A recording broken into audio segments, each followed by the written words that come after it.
Hey guys, we're here at Carrara Pastries in Moore Park, here to answer some top finance questions. I'm your host, Dariany Santana, and today we have with us Jamie Kavanaugh. She's a financial expert and the COO of Amerifund Home Loans. How are you, Jamie?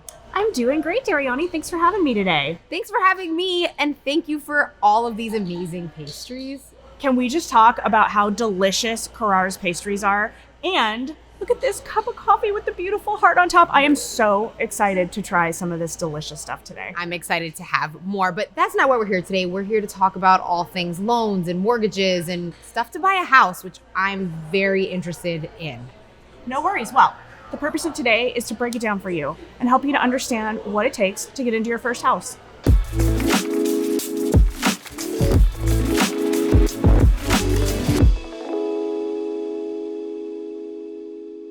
So when should I start thinking of purchasing, whether it's a home or a condo or any kind of property? Well, the best place to begin is to understand the process. So start before you're ready. Let's help you understand what it takes to get pre-approved so that when the time is right for you, you know where to begin. So I do want to purchase my first house. Where do I even start? Well, there's really no right or wrong place to start. Some people start by looking at homes online and talking to a realtor, and other people start by talking to a lender. Chances are, no matter where you start, you're going to wind up talking to a mortgage company at some point. What it's important for you to know is that before you write an offer on a property, you should have a pre-approval. The best chance you have of getting an offer accepted is to show the owner of the property that you can qualify to buy their home. Sellers know the difference between buyers who have been pre-qualified and buyers who haven't, and they know that pre-approved buyers have the best chance of success at closing escrow on their home. Okay, so again, I'm just going to follow up because Yeah. this is really interesting to me. So when you go to buy a house, you tell the seller, hey, I already have a pre-approved loan. That's right. So if you go through the pre-approval process, what we're going to do is give you a pre-approval letter. That shows both your real estate agent and the owner of the property that you're writing an offer on that you've gone through the process of having your credit looked at, looking at your income, looking at the money you have for a down payment, and that you qualify to buy their home. Okay, so the pre-approval is for the loan and that loan is for the mortgage. That's right. Are you wondering what a mortgage is? It's like the rent of a house, I feel like. Well, Kinda. let's break it down a little bit. So let's say, Dariany, that you have a home to sell and you're asking $500,000 for it. And I really want to buy your house. Unless I have $500,000 in cash, either sitting in the bank or I have a really generous family member that wants to give me some money, chances are pretty good that I'm going to need to make up the difference between what I have in my savings and that $500,000 sales price, right? So that's where a mortgage comes in. The mortgage bridges that gap between the money I have available in cash and the amount of money that the seller is asking for the home. So a mortgage is literally a loan that helps me, when added to my down payment, give the seller 100% of the price they're asking for the house. Okay, so the seller always, I actually didn't know this. So because you have whatever in your savings and the mortgage, the seller at that time does get 100% of the money that they're selling their house for. That is correct. So I don't have $500,000 in the bank. So what would I need to do to qualify for a mortgage? Well, there are a few key factors, but it doesn't have to be scary or complicated. So let's break it down. Let's start with your credit. You don't have to have perfect credit to qualify for a mortgage, but you do have to have some established credit. So those would be things like a car loan or a couple of small credit cards. The important thing to know is that we have loan options for people with credit scores down into the range of 580. There are lots of ways for you to qualify for a loan with less than perfect credit or with limited credit. The next thing is income. People have all sorts of different jobs and different ways that they earn money. And as long as you can show that you have a stable source of income and that you can repay the loan, that's really all that lenders are looking for. And lastly, let's talk about your assets. Again, you don't have to have 20% down or a huge down payment to buy a home. We have loan options for as little as 3% down on conventional loans, 3.5% down for FHA, and if you're a veteran, VA loans offer as little as 0 down. What is FHA? FHA stands for the Federal Housing Administration. It's basically a government-backed loan that is geared for folks that are first-time homebuyers who may have challenging or limited credit, or even people that just don't have a lot of down payment funds to put down. Okay, so in terms of a down payment, this down payment goes directly to the loan?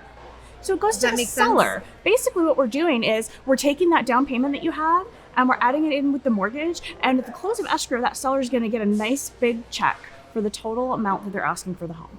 Okay. If you're just joining us now, we're at Carrara's Pastries and we're talking about some serious mortgage and home loan questions, and I have a lot more questions. Okay, so once I have my mortgage, what else do I have to pay for up front? I'm really glad you asked, because a lot of people think that the down payment is all that they have to plan for. And it's important to know that there are a lot of different service providers that are involved in any loan transaction. So when you're buying a home, the state of California requires that an escrow company handles the transfer of the funds between the lender, between you and the seller of the property. Also, a title company is going to need to be involved to run a title search on the property and make sure that when you take ownership of that home, there are no hiccups on the title, that you're taking a nice clean title to the home, that anything that the seller owed previously is taken care of. So all of these different service providers have their own set of fees. But here's what you can do. Talk to a mortgage specialist. It's our job to help you forecast those costs and understand everything that goes into buying a home and all of the expenses that you should forecast for. That way you're comfortable and you know what to expect. You don't have any last minute surprises, and you can go out there and write an offer confidently and know exactly what you're in for. Okay, I always hear the word escrow. I don't really know what that is. People always say, like, it's an escrow, it's still an escrow. Is that a location? Is that a place? Do you get stuck there? What does that mean?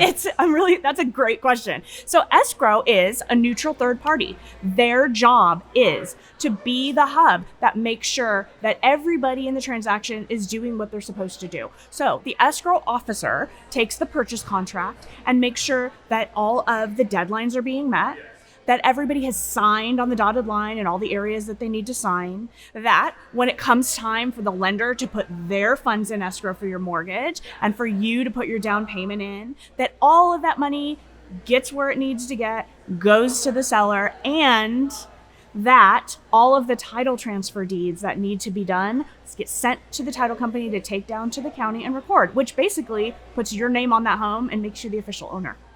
Okay, you mentioned a title. When I think of title, I think of car, but I guess apparently houses have a title too. Yeah, and actually it's really similar. So when you have your DMV title for your car, it tells people who owns the car. The same exact thing goes for homes. But there's something to remember here. If I'm gonna lend you $450,000 to help you buy your home and I'm gonna hold a mortgage on it, I'm gonna wanna have a lien on that title to that house, right? So you are the owner of the home, but I, as a mortgage company, will have a deed of trust recorded against your property to show that you do owe me $450,000 and you do need to pay me back at some point over the life of, say, 30 years or so. So the title company's job is not just to make sure that when you close escrow, you've got clean title to the property and anything that the seller owed previously is taken care of, but also that you've got clean title and the lender who's lending you the mortgage has the proper deed recorded to ensure that their rights are protected.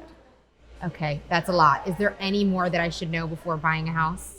Well, I think it's important to know that every situation is unique. So it's really critical that you talk to a mortgage specialist because the home search should be fun. So if you talk to a mortgage specialist, you can understand your options and feel comfortable looking at homes and writing offers, knowing that you qualify and that the homes you're looking for are affordable to you. I can't wait. Thank you so much. Thank you guys for watching. If you have any questions for Jamie, leave some comments below. I know I have a lot more. And also, where can people reach out to you? You can visit our website at amerifund.com or give us a call at 800-570-LOAN. That's 800-570-5626. Thank you so much for having me today, Dariany. It was great fun. And I don't know about you, but I think we should get on some of these pastries. See you guys next time. Bye.